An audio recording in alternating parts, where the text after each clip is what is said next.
अस्सलाम वालेकुम dear viewers. जैसा कि आप जानते हैं कि पाकिस्तान में इस वक्त एक मुहिम हुकूमत पाकिस्तान की तरफ से चलाई जा रही है, जिसमें 9 से 14 साल की उम्र तक की जो बेटियां हमारी हैं उनको ह्यूमन पैपिलोमा वायरस HPV की वैक्सीन लगाई जा रही है।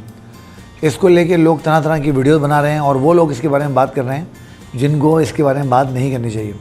तो मैंने सोचा कि क्यों ना इस मैटर के ऊपर सही लोगों से जो है वो बात की जाए और अपनी राय जो है वो लोगों तक पहुँचाई जाए, ताकि आप लोगों को फ़ैसला करने में आसानी हो कि हमें अपनी बेटियों को ये वैक्सीन लगवानी चाहिए या नहीं लगवानी चाहिए। तो आज मेरे साथ मौजूद हैं प्रोफेसर डॉक्टर ज़ीशान उल हक साहब।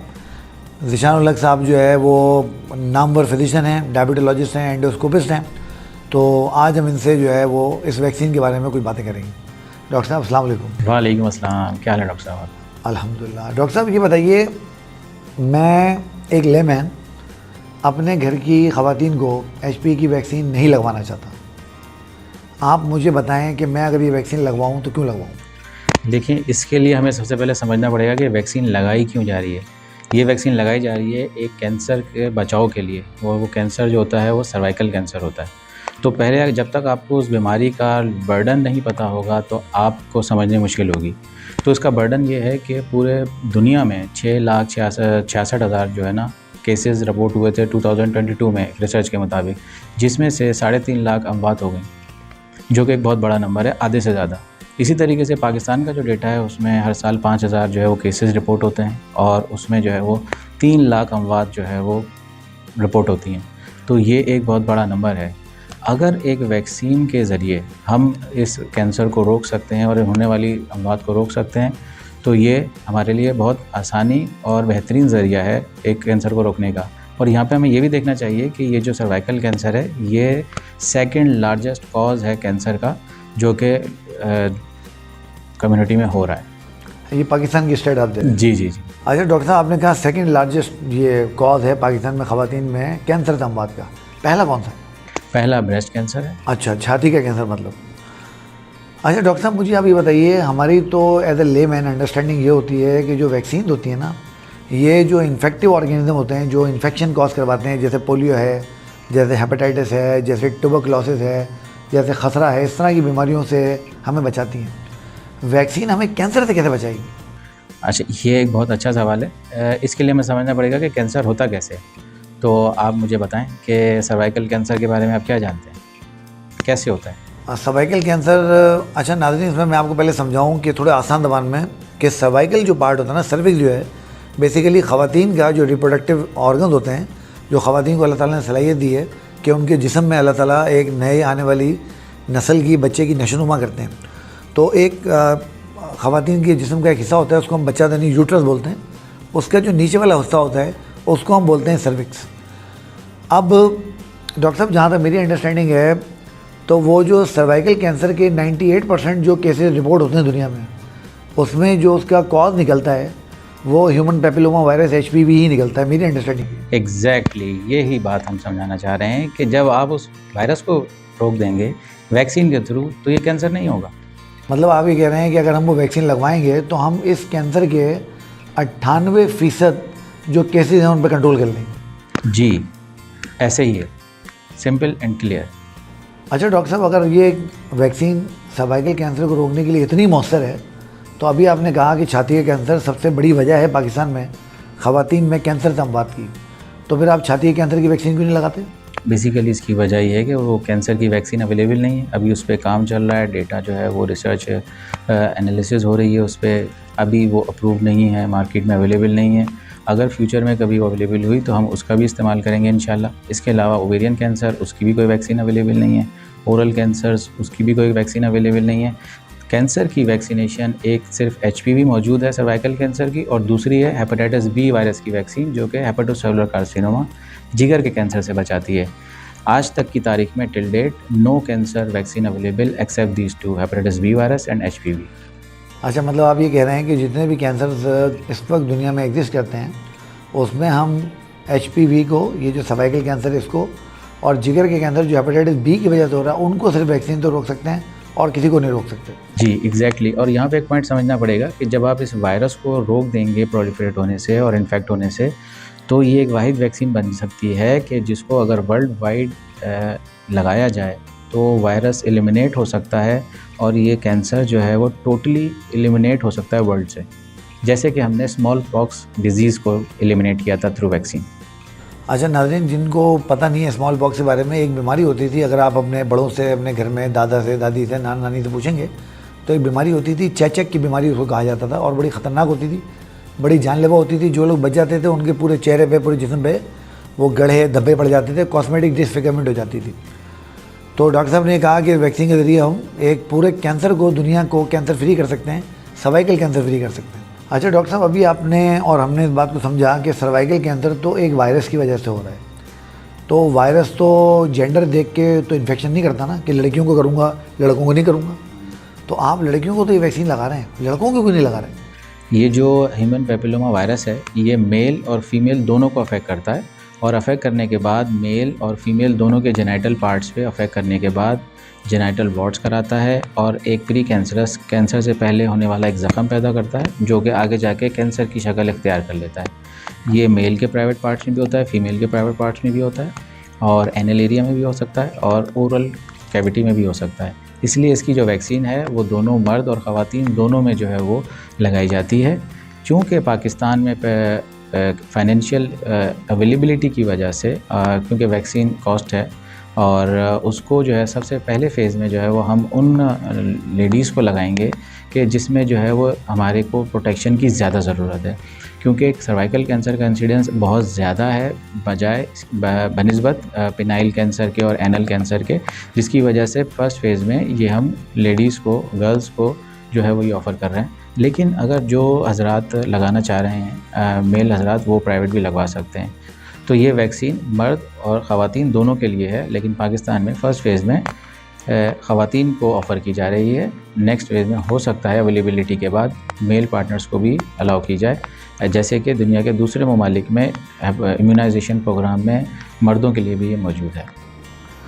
तो नाज़रीन, जैसा कि आपने डॉक्टर ज़ीशान की बात सुनी, इसका मतलब ये हुआ कि जो लोग, जिनको अल्लाह ताला ने इस्तिताअत दी है और जो अफोर्डिंग लोग हैं, वो अगर अपने बेटों को भी ये वैक्सीन लगवाना चाहें, तो चूँकि गवर्नमेंट अभी ये एक्सपेंस बेयर नहीं कर सकती है, सिर्फ बेटियों को पहले फेज़ में वो इम्यून करना चाह रहे हैं, तो वो फिर प्राइवेट जाके भी जो है इस वैक्सीन को किसी अच्छे ऑथेंटिक सेटअप से जो है वो लगवा सकते हैं, बेटों को भी लगवा सकते हैं, ताकि वो भी जो है वो इस बीमारी से बचें। अच्छा डॉक्टर साहब, हमने ये बात देखी थी कि बहुत सारी वैक्सीन ऐसी होती हैं जो कि मुख्तलिफ़ बीमारियों के जरासीम को इस्तेमाल करके बनाई जाती हैं, उनको कमज़ोर करके बनाई जाती हैं, और ख़तरा ये होता है कि कुछ लोगों में, जैसे पोलियो की वैक्सीन के बारे में हमें पता है कि वो पोलियो के वायरस को कमज़ोर करके बनाई जाती है, लगाई जाती है, तो उसमें ये चांस रहता है कि 1 करोड़ 2 करोड़ में से शायद किसी एक बच्चे में वो वायरस इतना ताकतवर हो जाए कि उस बच्चे में पोलियो कॉज करवा दे। क्या इस वैक्सीन के साथ भी ऐसी कोई मामला था?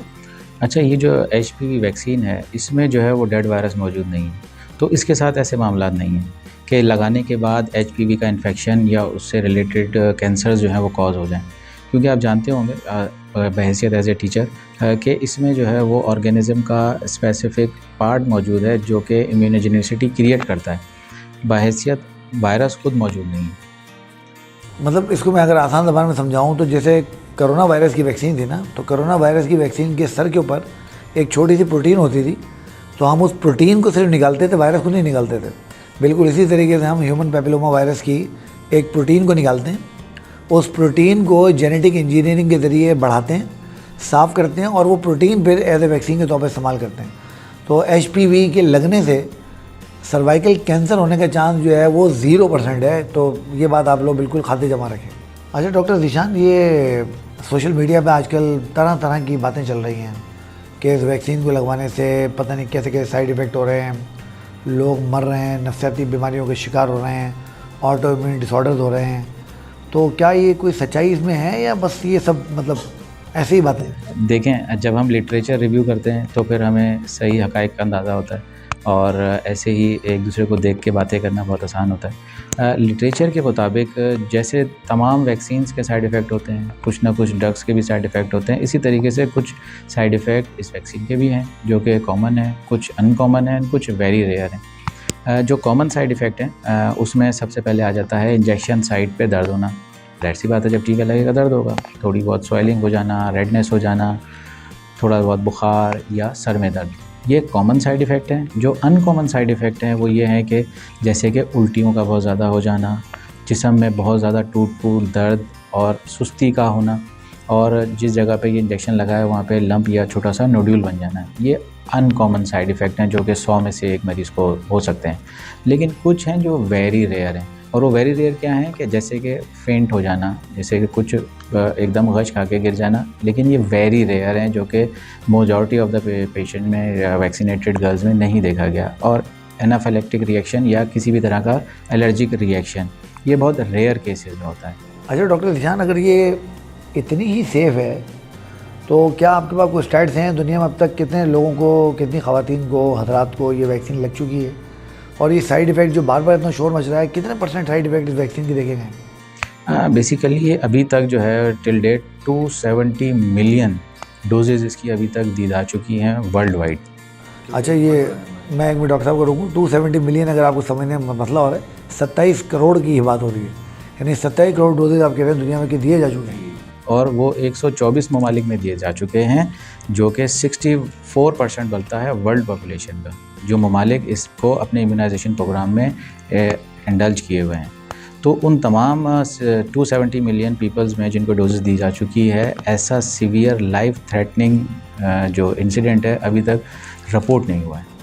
मतलब आप कह रहे हैं 27 करोड़ लोगों में आज तक किसी को इस वैक्सीन से किसी की मौत वाक़ई खुदा न खास्ता नहीं हुई? लेकिन कुछ एसोसिएशंस जो हैं वो इसकी सोशल मीडिया पे और उस पे हाईलाइट की जा रही हैं, जैसे कि ऑटो इम्यून डिजीज़ से इसकी एसोसिएशन, और जिसमें मुख्तलिफ मोटे मोटे नाम है जिसको ऑडियंस सुन के बहुत परेशान हो जाती है, like GB syndrome, CRF chronic Fundy जो है वो फटीग सिंड्रोम, और CRLS फॉर्ट सिंड्रोम है, ट्रांसवर्स माइलाइटिस है, एक्यूट एन्सेफेलोमाइलाइटिस है। लेकिन ये सिर्फ एसोसिएशन क्लेम की जा रही हैं, लेकिन जितना भी डेटा रिसर्च के बाद हासिल किया गया उसमें इस वैक्सीन से इन डिज़ीज़ की एसोसिएशन अभी तक सामने नहीं आई। एक वीडियो भी जो है वायरल हुई है जिसके अंदर 2.3% जो है वो ऑटो इम्यून डिजीज़ को एसोसिएट किया जा रहा है इस वैक्सीन से, जो कि रिसर्च, जो कि डेटा अवेलेबल है और जो ट्रायल्स मौजूद हैं उससे ये मुताबिकत नहीं रखता। अच्छा, ये कोई डॉक्टर साहब सोशल मीडिया पे इस तरह की खबरें भी चल रही हैं कि HPV वैक्सीन लगवाने से आबादी बढ़ने की तादाद को रुक जाएगी, कोई ख़वातीन बांझपन हो जाएगा, इस तरह के मामला हो जाएंगे, तो क्या ये कोई हकीकत से कोई इनका ताल्लुक है, ये भी सिर्फ फिक्शन ही फिक्शन है? ये भी इसके जो बेसिस है वो भी कोई ऑथेंटिक नहीं है, और वैक्सीन एसोसिएटेड इनफर्टिलिटी के कोई भी केस रिपोर्ट नहीं हुए हैं। इसका मतलब क्या है? इसका मतलब ये है कि बांझपन इस वैक्सीन को लगाने के बाद नहीं होता, और किसी भी किस्म का जो है वो सेक्सुअल एक्टिविटी जो है उस पर फ़र्क नहीं पड़ता। अच्छा डॉक्टर साहब, कुछ मुल्क ऐसे हैं जिन्होंने इस वैक्सीन को बंद भी किया। हमारा पड़ोसी मुल्क है इंडिया, बहुत बड़ा मुल्क है, उसने इस वैक्सीन को जो है वो कई साल तक बंद रखा। फिर जापान ने भी कोई 8-9 साल इस वैक्सीन की एडमिनिस्ट्रेशन जो है वो सस्पेंड, तो वर्ड सही नहीं है उसके लिए, उन्होंने उसका बिल्कुल उसको कम कर दिया है कि वो कम लोगों को लगा रहे थे। तो अगर ये सब चीज़ें इतनी गुडी गुडी चल रही हैं और सब कुछ इतना स्मूथ चल रहा है, तो ये इतने जो जापान जैसे तरक्की याफ्ता मुल्क है उन्होंने ऐसे स्टेप क्यों उठाए? बेसिकली उसकी कॉज पे जाना पड़ेगा। ये कॉज जो है उसके साइड इफ़ेक्ट की वजह से नहीं था, ये मल्टीपल कॉजेज़ थे। जैसे कि इंडिया में जो है जब ये प्रोजेक्ट स्टार्ट हुआ और उसको बंद करने की बात हुई, तो उसमें मेन जो कॉज था वो उसकी फंडिंग थी, उसकी कॉस्ट थी। उसकी कॉस्ट वो बेयर नहीं कर पा रहे थे, और सोशल जो नॉर्म्स थे वो उसको एक्सेप्ट नहीं कर पाए, जिसके बाद उन्होंने जो है ना इसको बैन किया और एक अपनी खुद साख्ता वैक्सीन लॉन्च की, क्योंकि उनको इस बात का अंदाज़ा था कि उनके इंडिया जो है पूरी दुनिया में 2nd नंबर पे है जिसमें सर्वाइकल कैंसर के कॉजेज़ बहुत ज़्यादा हैं, जिसकी वजह से हर 8 में से 1 खातून उनकी सर्वाइकल कैंसर से मुब्तला हो है इस डेटा के मुताबिक। तो उन्होंने अपने इम्यूनाइजेशन प्रोग्राम में खुद साख्ता सर्वाइकल कैंसर की HPV वैक्सीन शामिल की हुई है, जिसकी वो डोजेज़ बाकायदगी से लगा रहे हैं। इसी तरीके से जापान में भी एक मिसकंसेप्शन हुआ, और वो ये था कि इसकी एसोसिएशन, जैसे कि मैंने कहा, ऑटोइम्यून डिजीज़ से रिलेट की गई, लेकिन जब रिसर्च हुई और वो 6 साल तक उस रिसर्च का डेटा कलेक्ट किया गया, तो इसकी एसोसिएशन जो है वो प्रूव नहीं हो सकी, जिसकी वजह से जापान ने री इंस्टीट्यूट कर दिया और दोबारा से रिज्यूम कर दिया, और अब जापान के इम्यूनाइजेशन प्रोग्राम में भी ये वैक्सीन लगाई जा रही है। इसी तरीके से Denmark, Canada, America, Europe, total ममालिक दुनिया में 124 हैं जो कि अपने इम्यूनाइजेशन वैक्सीन प्रोग्राम में इसको शामिल कर चुके हैं। तो जैसा कि नाज़रीन आपने देखा है कि डॉक्टर साहब से मैंने इस वैक्सीन के बारे में वो तमाम सवालात किए जो आप लोगों के दिल में हैं, और इनके ऊपर बात भी बहुत ज़्यादा चल रही है। तो इससे मैं तो कन्विंस हुआ कि हमें ये वैक्सीन लगवानी चाहिए। It's a safe vaccine. आप इसमें क्या फ़ैसला करेंगे ये मैं आपके ऊपर छोड़ता हूँ। एक सिर्फ जो बात मैं आखिर में करना चाहता हूँ आप लोगों से वो ये है कि जब इस तरह के मामला होते हैं ना, देखिए मैं एक मेडिकल डॉक्टर हूँ, मैं कंप्यूटर की कोडिंग के बारे में बात नहीं कर सकता। इसी तरीके से कंप्यूटर की कोडिंग वाला मेडिकल के मामला के बारे में बात नहीं कर सकता। तो जब भी कोई इस तरह के मामला हुआ करें, किसी ऑथेंटिक डॉक्टर की जो है राय को अहमियत दिया करें। ये सेलिब्रिटीज़ और ये एक्टर्स और ये बाकी जो लोग होते हैं, सोशल मीडिया इन्फ्लुएंसर्स और ये टिकटॉकर, तो पता नहीं जो होते हैं, उनकी बातों में ज़्यादा जो है वो ध्यान ना दिया करें। थोड़ा सा तहकीक किया करें, थोड़ी खुद भी चीज़ें देखा करें, तो इंशाल्लाह आपको जो है वो बिल्कुल और एक्यूरेट इसके जवाब जो है मिल जाएंगे। तो नेक्स्ट टाइम मिलेंगे आपके साथ किसी और अच्छे मौजू के साथ। तब तक मुझे इजाज़त दीजिए।